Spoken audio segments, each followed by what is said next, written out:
Baik jamaah, kita kembali lagi bersama kami di rumah Mama Dede. ketika kita jenuh dalam beramal soleh. Nah, bagaimana kita bagaimana cara mengatasi? Iya, Ma. Kita pakai trik bagaimana mengatasi ibadah yang jenuh. Yang pertama, Ya. kita harus membiasakan diri ibadah istiqomah walaupun sedikit. Walau sedikit. Rasulullah bersabda, orang yang cerdas yaitu orang yang banyak mengingat kematian. Kita pikirin, kalau males ibadah nanti mati bawa apa? Ya Allah. Baju putih nggak dibawa, kurungan emping nggak dibawa, Enggak. baju berem nggak dibawa, suami ganteng nggak dibawa, bini cantik nggak dibawa, apa yang dibawa? Kalau orang yang cerdas berpikirnya positif, survei membuktikan banyak mengingat kematian. Biasakan ibadah walaupun sedikit. Rasul bersabda, orang yang disukai oleh Allah ibadahnya rutin walaupun cuma sedikit. Misalnya, ibu segan banget baca Quran. Biarin deh selembar aja dah. Biasa 1 juz bisanya. Selembar deh daripada nggak baca. Rutin terus. Nih diistiqomahkan. Yang kedua, kita harus punya target bahwa kita ini ada hobi dalam ibadah. Misalnya punten. Ibu menciptakan hobi sendiri. Misalnya, saya harus sembahyang duha walaupun maaf hanya 2 rakaat. Masya Allah.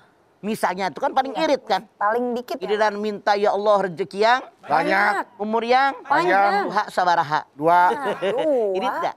Ya, boleh. Malu gak sama Allah? Malu. Malu ya. Tahajud walaupun cuma 2 misalnya. Witir walaupun cuma 1. Ya Allah. Ini harus intensif dalam kita ibadah walaupun cuma sedikit, istiqomah. Makanya Allah berfirman, ya ayyuhalladzina amanu taqullaha haqqa tuqatih wa la tamutunna illa wa antum muslimun. Hai orang yang beriman, bertakwa kepada Allah dengan takwa yang sebenarnya takwa. Jangan mati kecuali dalam beragama Islam. Kalau kita mengaku Islam, kan rukun Islam yang 5 diwajib dikerjakan, benar nggak? Benar. Ditambah lagi dengan rukun iman. Jadi seorang muslim yang baik kerjakan tuh yang 5 perkara. Jangan sampai terlewatkan oleh kita. Rutin kita kerjakan. Walaupun sedikit. Kemudian apa lagi? Membiasakan diri dengan hobi yang disukai oleh Allah Subhanahu wa Ta'ala yang Rasul ajarkan kepada kita. Misalnya, ibu mendawamkan wudhu. Masya Allah. Punten, di kita mah kebanyakan dur lohor. Dia wudhu buat sembahyang lohor. Habis sembahyang lohor batal. Misalnya buang gas atau pipis. Iya, Ma. Saya tanya ibu-ibu yang ada dari menteng. Menteng. Bu, kalau ibu habis sembahyang lohor batal, ibu terus wudhu lagi, memperbaharui wudhu, atau ibu diem aja, jawab. Diam aja. Kejujuran yang hakiki ya, Ma. Padahal Rasul mengajarkan kepada kita wudhu itu yang paling baik didawamkan. Kenapa? Kalau kita kemana-mana punya wudhu, kalau mau ngapa-ngapain, alhamdulillah mau sholat sunat gampang. Mau pegang Quran juga gampang. Memberat sesuatu kita mikir saya lagi suci, lagi bersih, punya wudhu. Itu akan menghindarkan perbuatan kita daripada perbuatan yang tidak baik. Contoh, Bilal bin Rabah, muazzinnya Rasulullah SAW. Dia mendawamkan wudunya sampai ketika Bilal masih hidup pun Rasulullah mendengar langkah terompah Bilal di surga. Gara-gara mendawamkan wudhu. Masya Allah. Coba, siapa yang pengen masuk surga antum? Saya mau, Mas. Di antaranya ini. Wudhu ini didawamkan terus menerus, batal wudhu lagi. Tapi memang maaf, yang namanya ibadah pasti ada kejenuhan. Ada kebosanan. Digoda oleh setan yang terkutuk. Biar kita jauh daripada ibadah yang benar. Ya Allah. Karena kalau untuk masuk surganya Allah, Masya Allah rintangan sangat banyak. Padahal mah punten, untuk masuk surga teh gratis. Gratis, mah. Coba beli mukena, beli sajadah. Nah. Berapa tahun masih yang itu juga kan?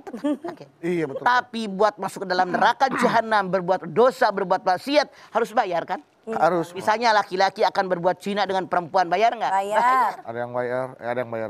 Masya Allah, buat minum minuman keras, beli nggak tuh minuman? Beli. Jadi kalau seandainya ada kejenuhan dalam diri kita, yakinkan di hati kita, saya akan mati menghadap Allah Subhanahu wa Ta'ala, semuanya saya tinggalkan. Yang saya bawa hanya amalan yang saya kerjakan ketika saya mendapatkan amanat dari Allah. Saya yakin kita pasti akan berubah. Tapi setan menggoda. Contoh nih emak-emak nih. Ibu tinggal di komplek. Tetangga meninggal, teman ngaji. Nangis nih kita nih. Ya Allah, kemarin masih ngaji bareng. Yang satu bilang masih ngobrol di rumah saya kemarin. Yang satu lagi bilang masih belanja ke warung bareng. Kok sekarang ada meninggal, nangis nih teman-teman. Di komplek kita kan rumahnya kecil-kecil, Bedu. Iya. Yang di sebelah sini masak buat nyuguhin tamu. Patungan biasa di komplek mama. Rumah yang sebelah sininya ibu ngeronsein kembang. Saya tanya ibu yang hari di sini, yang anggota pengajian, yang menyaksikan saudara kita, teman kita, tetangga kita meninggal. Apakah masih nangis sesenggukan sambil ngeronsein bunga? Apakah Anda masih nangis sesenggukan sambil masak di rumah tetangga buat nyuguhin tamu yang datang nguburin? Atau Anda sudah ketawa cekakakan? Jawab dengan jujur. Udah ketawa, udah ngobrol, udah bercanda. Padahal tetangga yang meninggal ini masih ada. Jenazahnya masih nongkrong, masih ngejegrek di situ. Kenapa? Setan melupakan kita. Ya Allah. Makanya Rasul mengatakan, seandainya saja kita bisa mendengar teriakan jeritan orang yang disiksa kubur. Dalam kita memenuhi hidup dan kehidupan, sudah rasanya gak mau lagi, ya Allah, berat sekali siksa kubur itu. Makanya itulah Rasul mengatakan orang yang cerdas, orang yang banyak mengingat kematian. Sehingga tiap kita ngomong, mikir, saya mau mati, Allah ridho enggak?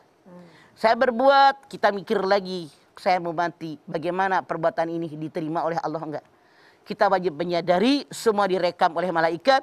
Ma yalfidu min qaulin illa ladaihi raqibun atid.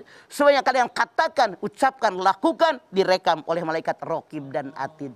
Makanya yuk merubah diri kita. Ya. Walaupun jenuh bagaimanapun, bete bagaimanapun, yakin saya akan mati, yang saya bawa hanya amalan saya. Ya. Rasa jenuh itu sebenarnya wajar nggak sih, Mah? Wajar. Wajar, Mah. Yang tidak wajar, jenuh yang dipiara. Nah, tidak boleh dibiarin itu jadi Itu. semakin berlarut gitu, Ya. Mah. Makanya tadi variasi, jangan jauh-jauh. Iya, Mah. Suami istri, berdua rumah tangga berapa tahun? 12 tahun mah. 12 tahun. Ada kejenuhan nggak? Pasti. Iya pasti, Bang. Pasti ada kejenuhan. Normal loh. Kalian tuh rumah tangga berapa tahun? Ada kejenuhan. Pasti. Ibu-ibu beneran ada kejenuhan. Cari variasi yang menyemangati kita untuk senang sama suami. Contoh. Kita modifikasi gitu, Bang. Contoh. Ibu dulu. Sekarang udah bete. Laki gue nyebelin banget. Ya Allah. Misalnya wajar lu sebagai manusia normal. Ibu dulu waktu sama suami senangnya apa? Misalnya jalan-jalan tuh ke Ancol. Sekali-kali refreshing tuh ke Ancol. Kancel. Iya. Pres lagi, ketawa-tawa lagi, mesra lagi sama suami. Bener nggak? Benar. Iya. Sampai rumah jenuh lagi, mah. Sampai rumah jenuh lagi. Iya. Ya Allah, Saya Mas yakin. Bedu. Walaupun jenuh, frekuensinya berkurang. Iya, Kenapa? Udah pres keluar. Benar, Mah, benar. Ya. Misalnya, ibu jangan tiap hari kudu makan di rumah aja, enggak. Walaupun jajan, walaupun murah, beli bakso, beli somai misalnya, Iya. di cilok, duduk tuh sekali-kali di tempat rame, bisa tertawa. Makan berdua, bercanda-bercanda ya, Mah. Ini bisa membuat pres hati kita, lega lagi hati kita. Sehingga kemauan-kemauan yang baru akan muncul kalau kita sudah refreshing. Begitu diperbaharui oleh kita. Diperbaharui. Begitu Kayak nggak seharusnya. jenuh, gimana kalau itu kita jadikan sebuah kebutuhan, Mah. Misalnya, Ya kayak makan kan kita itu kebutuhan kan, mau nggak makan Betul. kita harus makan. Nah, gimana juga itu boleh diantaranya. Gimana Kayak jangan nggak usah jauh, Mama. Mama ini kan orang kampung yang kalau sedikit-sedikit keringetan.